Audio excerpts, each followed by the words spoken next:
Bapak, Ibu, saudara-saudara sekalian, marilah kita bersama-sama siapkan batin kita, siapkan pikiran kita untuk berdoa kepada Tuhan Allah sebelum kita mendengarkan firman-Nya dan merenungkannya. Marilah kita berdoa. Dalam nama Bapa dan Putra dan Roh Kudus. Amin. Bapa yang Maha Kasih, kami datang kepadamu untuk berdoa kepadamu karena Engkau adalah pemberi kehidupan kepada kami. Kaulah sumber kehidupan, sumber kekuatan kami. Kami percaya pada kebaikan-Mu. Engkau senantiasa memperhatikan kami satu persatu. Bahkan juga Engkau memperhatikan karya-karya kami dan masing-masing keluarga kami. Lihatlah umat-Mu yang senantiasa mencari Engkau, bersekutu bersama Engkau. Teristimewa semoga sepanjang tahun ini Kau melindungi kami, Kau memberkati kami dengan rahmat-Mu, supaya kami senantiasa ada bersama Engkau dalam jalan kebenaran. Tolonglah kami ya Tuhan di tengah-tengah kehidupan ini, supaya kami sungguh-sungguh punya kekuatan besar, karena rahmat Kau mengalir dari hati-Mu yang terkasih. Terpujilah Engkau sepanjang segala masa. Amin. Dalam nama Bapa dan Putra dan Roh Kudus. Amin. Saudara-saudara sekalian, marilah kita mendengarkan kitab suci, kemudian kita merenungkan firman Allah itu. Bacaan dikutip dari Injil tulisan Lukas bab 3 ayat 15 sampai 16, dilanjutkan dengan ayat 21 sampai 22. Isinya sebagai berikut. Ketika Yohanes tampil di sungai Yordan, banyak orang menanti-nanti dan berharap, dan semuanya bertanya dalam hati tentang Yohanes, kalau ia adalah Mesias.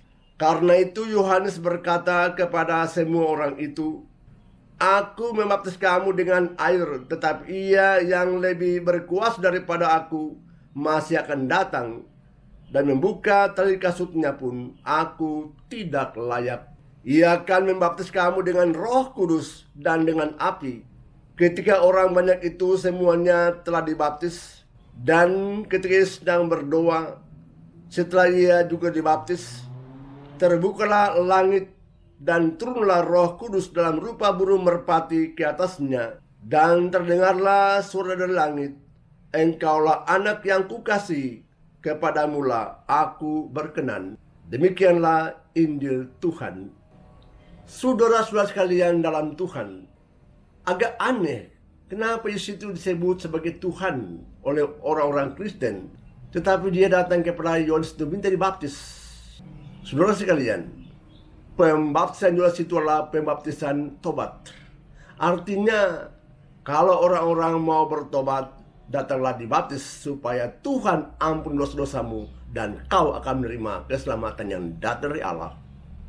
Maka tidak heran pada waktu Yesus datang kepada Yohanes dan minta juga dibaptis oleh Yohanes, Yohanes mengatakan bahwa sebetulnya bukan akulah yang membaptis kamu, mestinya kaulah yang membaptis aku. Bukan aku membaptis engkau, kaulah yang mestinya baptis aku.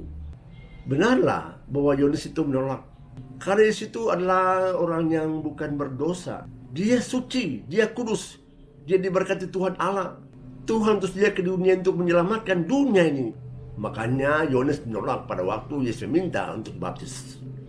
Tapi saudara sekalian, Yesus katakan begini, "Biarlah supaya kentara bagaimana rahasia Allah terbuka.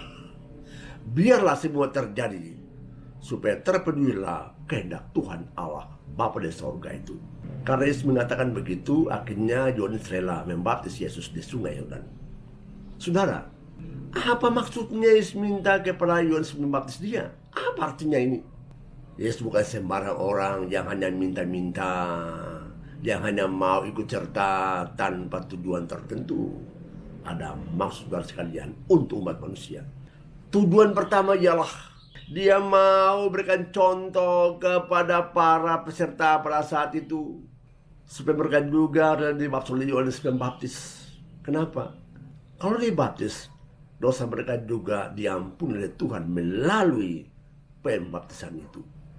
Yesus itu selalu taat kepada Bapa di sorga. Dia mendengarkan Bapanya. Dia mendengarkan Allah kita. Dia mau memenuhi tuntutan Tuhan Allah bagi setiap orang. Dan Yesus datang ke dunia ini untuk memberikan contoh yang baik bagi para peserta yang hadir pada saat itu. Juga bagi manusia seutuhnya. Yesus mau supaya para peserta di situ juga datang dan dibaptis demi keselamatanmu pada saat itu juga. Karena lewat pembaptisan itu Tuhan Allah datang untuk berikan pengampunan kepada orang-orang yang berdosa. Yesus mau kita manusia berjalan dalam kebenaran. Karena dalam jalan semacam itu Allah ada bersama kita. Yang kedua, kebiasaan istilah sungguh-sungguh mau supaya dia solidar dengan orang lain. Seringkali banyak orang berdosa itu dihakimi, ditolak, disingkirkan oleh banyak orang lain. Mereka memandang bahwa orang berdosa itu dihukum Tuhan. Orang berdosa itu tidak pantas kita bergaul dengan mereka. Dan ini bukan cara pandang Yesus. Sikap Yesus dia suka mau terbuka kepada siapa saja. Dia mau bergaul dengan siapa saja. Dia mau solidar dengan siapa saja. Kenapa? Melalui kebersamaan orang lain meskipun dia berdosa. Dia bergaul dengan mereka supaya lewat pergaulannya itu dia bisa menarik orang lain kepada kebenaran. Lewat pergaulannya, lewat kebersamaannya, lewat keterlibatannya bersama orang-orang itu, dia pelan-pelan menarik mereka semua ke dalam kebenaran supaya kembali bersekutu dengan Tuhan Allah. Dan itu yang dibuat Yesus. Dia mau dibaptis supaya apa? Pembaptisan yang dibuat Yesus ini mengungkapkan sikap solidar dia dengan orang lain. Terima juga mereka yang jatuh dalam dosa. Tidak heran kalau dia dalam pengajarannya senantiasa menghadapi kaum Farisi, ahli Taurat yang suka menghakimi orang berdosa, yang suka menyingkirkan orang berdosa. Yesus tidak mau demikian. Yesus mau supaya semua orang itu diajak untuk bergaul bersama-sama, dan lewat kita punya pergaulan mereka juga bisa mencontohi dan sama-sama jalan dalam kebaikan Tuhan Allah. Pembaptisan yang dibuat oleh Yesus ini tujuannya ialah supaya kita semua sama-sama jalan dalam kebenaran. Bertobatlah supaya Allah mengampuni engkau dan kau juga bisa selamat. Makanya kepada semua orang Kristen yang dibaptis itu Tuhan mengajak supaya sama-sama janganlah menyingkirkan orang berdosa, janganlah menghukum orang berdosa, tetapi datanglah kepada mereka, bergaul bersama mereka. Kemudian ajak mereka semua untuk sama-sama kembali kepada kebenaran sesuai dengan apa yang Tuhan kehendaki bagi semua manusia. Jangan takut. Tuhan itu baik adanya. Tuhan mau kita semua baik di dunia ini, tapi juga selamat nanti di akhirat nanti. Kita diminta supaya bergaul dengan siapa saja. Jangan pilih-pilih kayak saudara. Itu bukan model Tuhan Yesus. Terbuka dengan siapa saja. Dan lewat pergaulan kita bersama-sama, kita ajak mereka juga untuk kembali kepada Tuhan Allah yang mencintai juga mereka. Asal saja mereka juga mau bertobat dan kembali kepada Tuhan. Yang ketiga, pembaptisan juga mau mengungkapkan tujuan karya misioneri Yesus Kristus di dunia ini. Saudara, awalnya dunia itu baik. Awalnya dunia itu sungguh-sungguh harmonis. Manusia hidup dalam keharmonisan satu sama lain. Tapi dosa telah menghancurkan sikap hidup manusia. Orang saling menyingkirkan, orang saling menghardik, orang saling melukai batin sesamanya sendiri. Dan itu tidak baik di mata Tuhan Allah. Maka melalui pembaptisan itu Yesus mengatakan bahwa aku datang ke sini mau supaya dunia itu baik kembali. Aku mau mengubah dunia ini. Aku mau supaya dunia ini kembali dalam kasih dan dalam damai. Aku mau supaya kita semua sama-sama benar-benar hidup dalam keadilan, kejujuran, kebaikan. Lepas segala macam hal yang membuat kita luka hati, luka batin. Tak ada gurunya saudara sekalian. Dia datang ke dunia ini semata-mata mau memperbaiki dunia ini supaya damai terjadi, relasi harmonis terjadi. Dan melalui cara-cara semacam itu kita akan mulai hidup dalam persaudaraan, persahabatan, dan persekutuan. Saudara sekalian, Yesus rela menjadi perantara antara manusia dengan Tuhan Allah dan manusia satu sama lain. Karyanya ialah menjadi perantara kepada kita semua. Lewat kesaksian kehidupannya, lewat pengajarannya, lewat kehadirannya, lewat karya-karyanya, kita semua diajak untuk kembali berbuat baik satu sama lain. Tersemua juga ialah kembali kepada Tuhan Allah, sumber segala beranya itu. Yang keempat ialah lewat pembaptisan.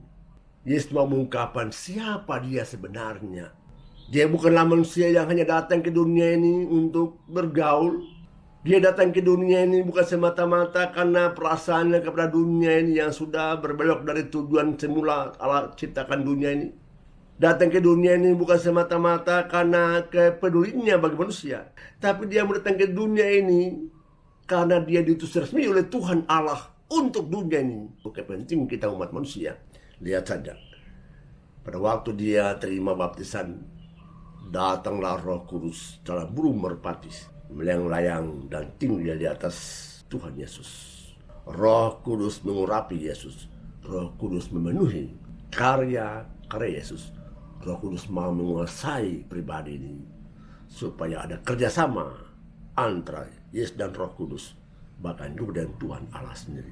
Bukan cuma Roh Kudus, tapi terdengarlah suara yang mengatakan, inilah putraku yang kukasihi, dengarkanlah dia.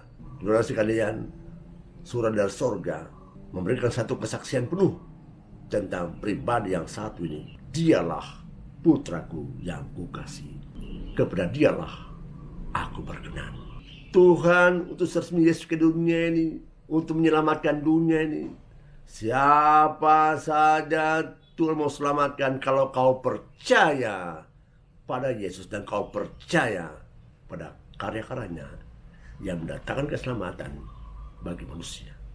Yang kelima ialah, inilah awal pandangan teologis tentang pembaptisan yang dibuat juga oleh orang-orang Kristen, teristimewa bagi orang-orang yang beragama Katolik. Saudara sekalian, pembaptisan Yohanes itu adalah permandian atau pembaptisan tobat. Tapi Yesus punya itu adalah pembaptisan Roh Kudus. Aku baptis kamu dengan air, tetapi dia akan datang baptis kamu dengan Roh Kudus. Kesaksian Yohanes Pembaptis. Aku baptis kamu dengan air, tetapi dia akan baptis kamu dengan Roh Kudus. Maka benarlah bahwa pada permandian Kristen itu peranan Roh Kudus tercurah bagi orang-orang yang dibaptis pada saat itu. Dan itu juga yang diungkapkan juga dalam gereja Katolik. Bila kita baptis orang itu, Roh Kudus turun di atas orang yang bersangkutan, menerangi orang bersangkutan supaya setia pada panggilan dan setia juga melakukan perbuatan-perbuatan yang berkenan di hati Allah.